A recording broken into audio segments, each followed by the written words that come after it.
Hello. It's time for another in the Bhagavad Gita series. This is actually the closing lines of chapter 5 of the Gita. So we're looking at chapter 5 verses 27 to 29. They say, suspend non-essential sensory forces, like sound and eyesight, in the space between the eyes. Keep the incoming and outgoing breath in the nostrils. In this way, controlling the senses, awareness, and the mind, the seeker will be destined for liberation. He will discard desires and anger. He will certainly be forever free.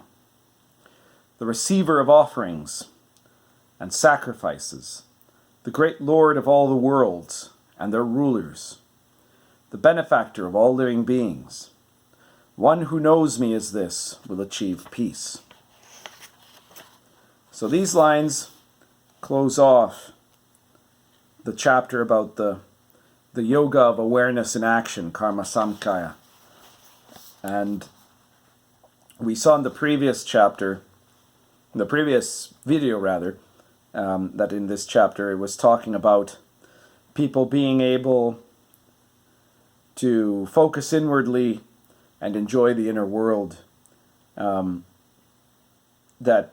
people who are inwardly active, that's part of the path, focusing on the soul and removing the duality between their life in the daily sense and their spiritual self.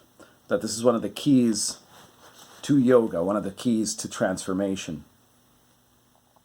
So in this we're given some of the basic structural forms of meditation. In chapter 20, and in verse 27, it says, suspend non-essential sensory forces like sound and eyesight in the space between the eyes.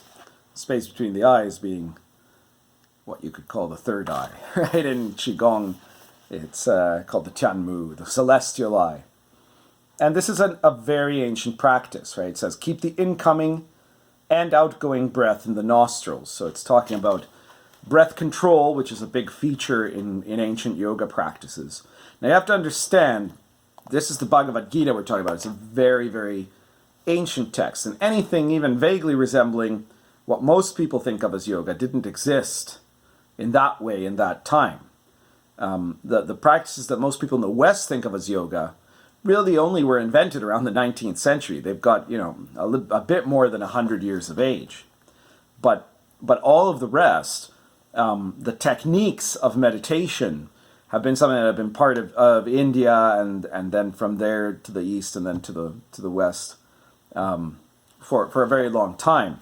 But these are root techniques is what's being described here.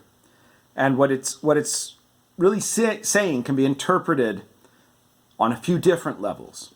In the first, you've got to look at it at the most basic level of saying that part of the way that you remove this division in yourself is by being able to bring your active consciousness into the moment. How do you suspend non-essential sensory forces like eyesight and sound in the space between the eyes, right? That basically means that it requires concentration. And so concentration, what it does is it brings you out of this inner world that you're lost in and brings you into the here and now, into the moment. A lot of people tend to kind of approach spirituality in almost the opposite way, where they end up trying to get out of their ordinary, out of the physical world, right, and into some fairyland up there. But this is actually talking about techniques of the body, about how you breathe, about how you concentrate in the body by focusing on a particular point in the body. And so it's talking about a technique that requires that you not be lost in the past or the future, in in some dream, in some fantasy. It requires that you be right here. And that's one of the essential things necessary for you to overcome that duality. Otherwise, you keep flipping back and forth between going off to fantasy land of, your dream of how you wish things were like, of how you would really like it to be, or how you hope it will be in the future, or how you wish it had been in the past. And you don't actually focus on what's happening right now, on what's happening here.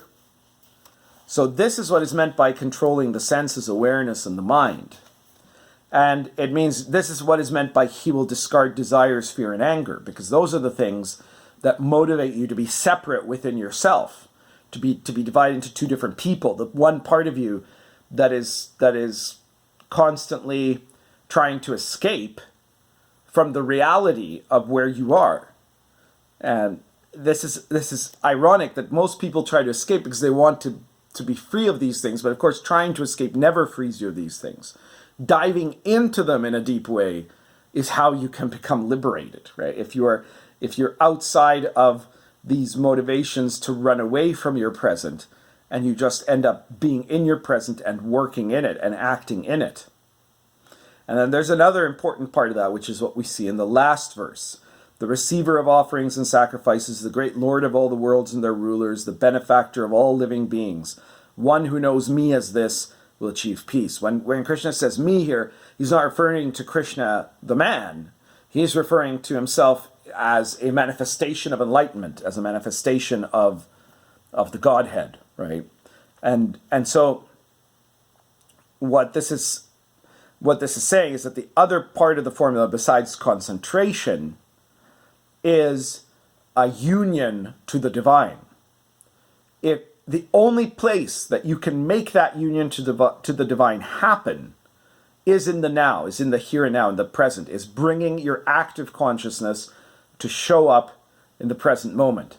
Because the present is the axis between the horizontal and the vertical. It's the center point where space and time unites to eternity. If your mind is set off into the future, into the past, into things that are not here now, then there's nowhere there that you connect to eternity. Eternity only happens in the middle, the very middle of the here and now, in the present, in the moment, in showing up in where you are.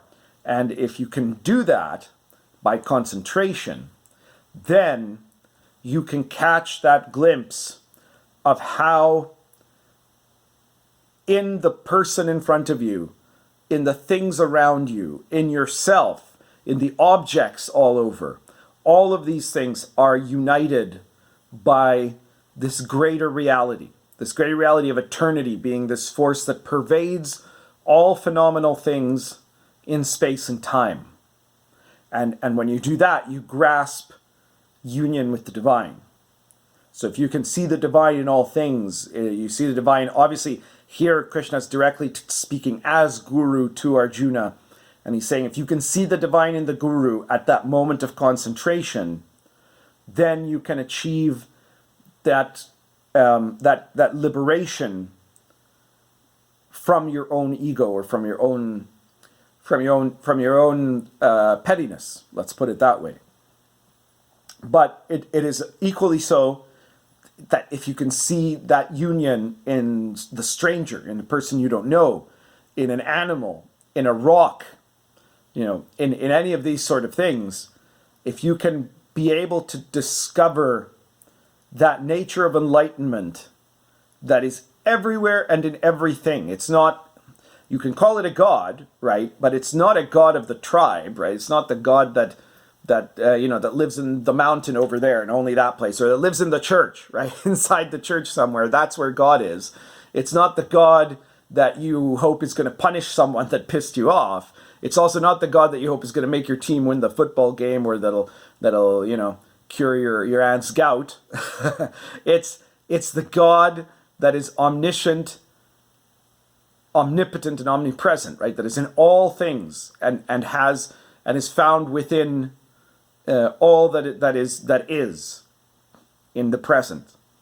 So when you can experience that allness, then this is the real liberation from ever being able to really take yourself and your perceptions of yourself very seriously ever again.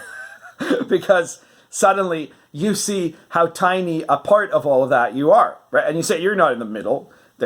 That's in the middle, right? You are in the circumference, right? And you have a very important part to play, and you're one part of this, and you're a part of this that is in everything else, which means that you're a part of everything. But you're not, the world doesn't it doesn't orbit around your ass. It's not, you can't be the center anymore. And so you can be able to relax and in this way overcome all of the things that act as barriers between you and your own totality. You can only really be total when you're not obsessing over the stakes, right? When you're able to understand the bigger picture and not be lost wallowing in the little picture. So that's it for this video and for this chapter, but there's a dozen more to go still. So we'll continue on with this later. If you like this video, please subscribe to the channel and please share the video anywhere you like. And if you're looking for a program of training of spiritual practices and techniques and to work towards that training and enlightenment, you could call it, then please check out the Yifa Society. And if you're just interested in sort of listening to the stuff I have to say in the public venue, then feel free to check out, there's going to be a link below in the video to a sign-up sheet for a newsletter, which comes out once a month and just features highlights of posts on social media, videos like this one, or other teachings. That the subscription is free, and on top of that, when you get the email confirming your subscription, you'll find a link there to a free PDF of my companion to the I Ching, which is the Tao Te Ching, a book called The Path and the Power, which is the translation and commentary on the Tao Te Ching. So that's also free. There's no strings attached there. So if you want to, sign up for the newsletter.